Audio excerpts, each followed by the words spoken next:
What is good, fight fans? This is Ashley's Corner.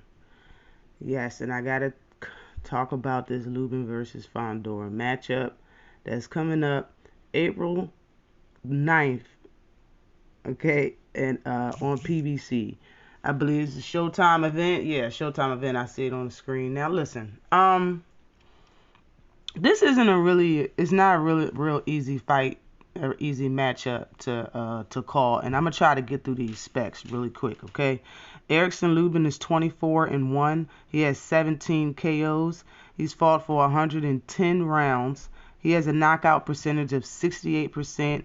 The hammer is a southpaw. He's 26 years old.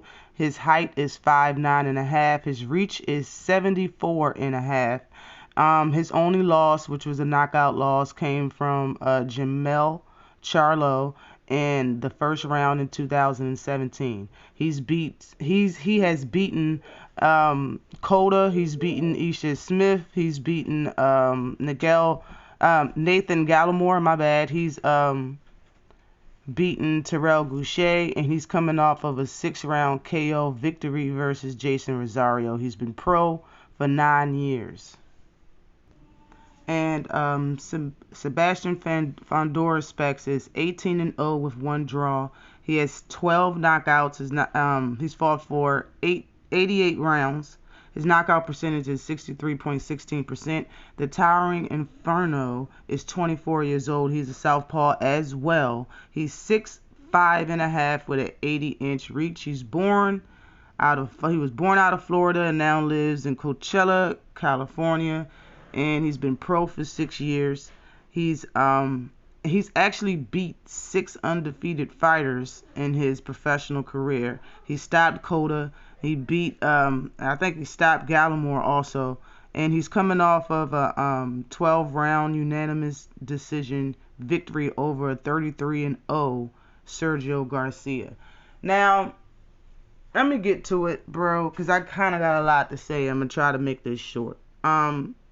Lubin said that he has history with Fundora, and not the type of history that you think of. His father used to take him to like amateur fights and practices and stuff like that, so he kind of knows his family. His family kind of knows Lubin, and in saying that, both of them are very serious about this fight. I don't want to talk like fighters aren't serious about every fight, but this right here is different.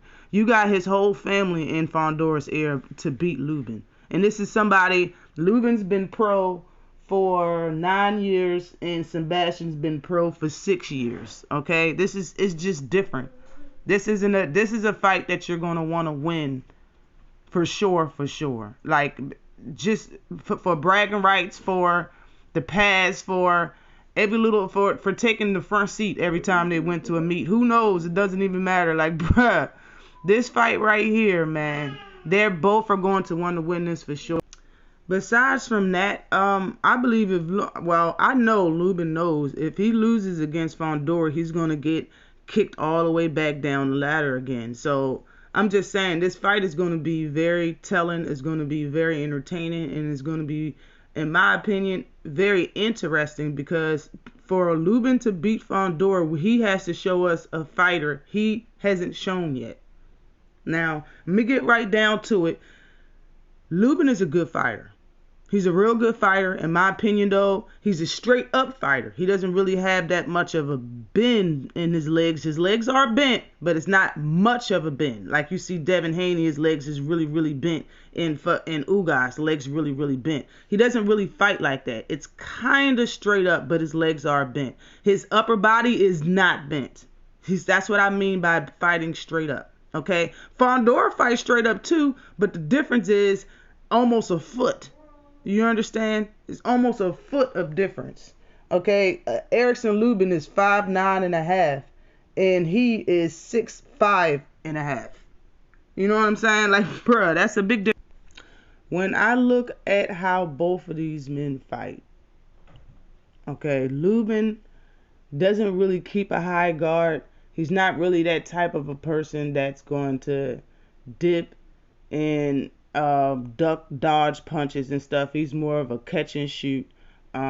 He will move out of the way, but he's not really that type of person that stands in the phone booth and can dodge, dip, slip, catch in about a 5 punch combination. He's not that fighter. He's the type of fighter that will throw punches while you're throwing punches. And to beat somebody like Fundora, that is what you have to do. So that is a positive, but it could be a negative.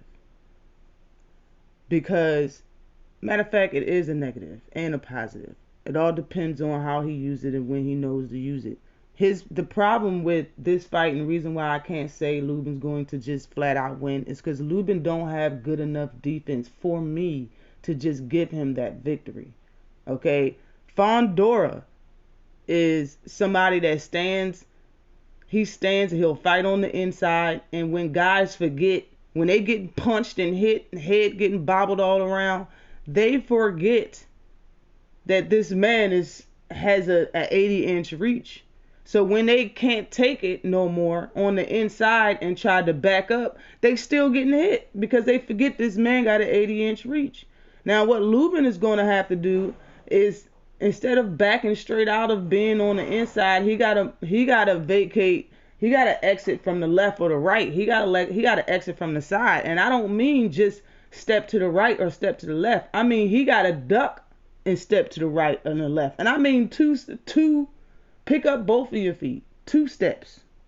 Okay? Because if you just, that one step, the stuff that fighters do to get away with at 154, you cannot get away with when it comes to Sebastian Fundora. That's why he's doing guys the way that he's doing them. In my opinion, no, his punch power really isn't all of that. But the reason why he's stopping these guys is because of accumulation of punching and the fact that when he's punching on the inside, you know how people say you're supposed to aim for the back of somebody's head to really hurt, to really put that, that knockout punch in there. Imagine you having long arms like him and you giving uppercuts on the inside. He's punching through everybody's head. And I understand it's taking a lot of punches, but it's working. So when they back up or take a step to the right or the left, now guess what? They're at the end of this guy's punches. You're not out of the way. You're still getting hit. And that is the biggest problem with this fight in Lubin. That is how Fundora is getting people out of here. That's how he's messing guys up, bro. It's not his boxing ability. It's the fact that he throws a lot of punches. He likes fighting on the inside. And he don't get tired, it seems like, when it comes to throwing punches. He don't get tired of throwing punches. But the man don't move. You realize that? He really don't move around the ring. I don't even think he's the type of puncher that can jab and move. He's not that guy. He's just tall, so he stands there. If Lubin had the Loma feet and just could dance around him and throw punches, that's how you can box this man's ears off. But the fact of the matter is that his stance and the way he throws his punches, he keeps throwing them, and the fact that his ears at 80-inch reach is tough for guys at 154. And a lot of guys at 154 don't got twinkle toes like that. They don't got feet like that.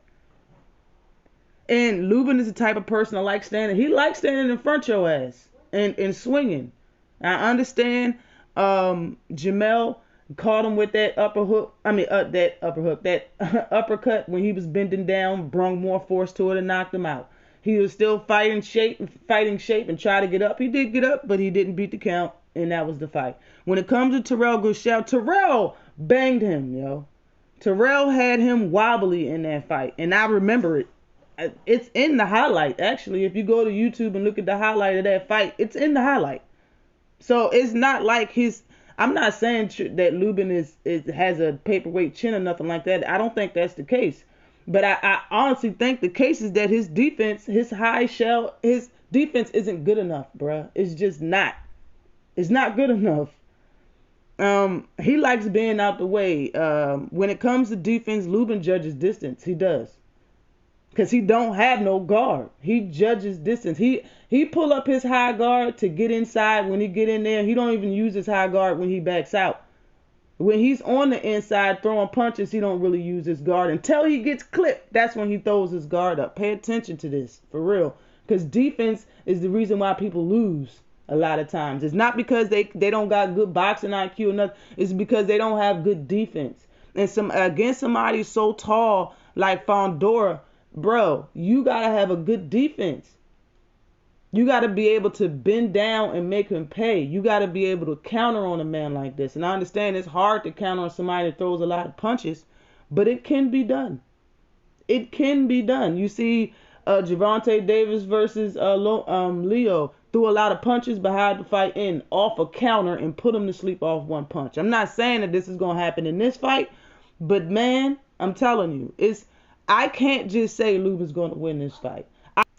What I will say is that if Lubin can be more defensively sound and watch out for Fundora's tricks when he's using his height and camouflaging his height by fighting on the inside. If he can take advantage of Fundora on the inside, because honestly, if I measure both of their chins, honestly, Lubin probably had the better chin of both of these fighters. His chin is probably stronger than Fundora's, but he's gonna have to hit it. I remember him getting hit by a couple fighters, and it was giving Fundora problems. It's just people can't reach him to really get a flush hit without catching about 4 or 5. So if he's defensive sound and he's able to attack the body in combination punching, Lubin can win this fight. If he does not do that, Fundora is going to beat him. And it might be a stoppage, honestly. Let me know who you got winning this fight. See, this video is about to be over 12 minutes long already. I knew that was going to happen because it's a lot to say about this. It's about this fight in particular. Let me know how I did on this video, on this prediction, on this breakdown. Let me know what I forgot to say because it's a lot to say. You know what I'm saying? But the bottom line is that Lubin's defense is going to have to be better to beat Fundora. If we don't see a brand new Lubin in the ring, he will lose April 9th. Always like and subscribe to the channel. Peace.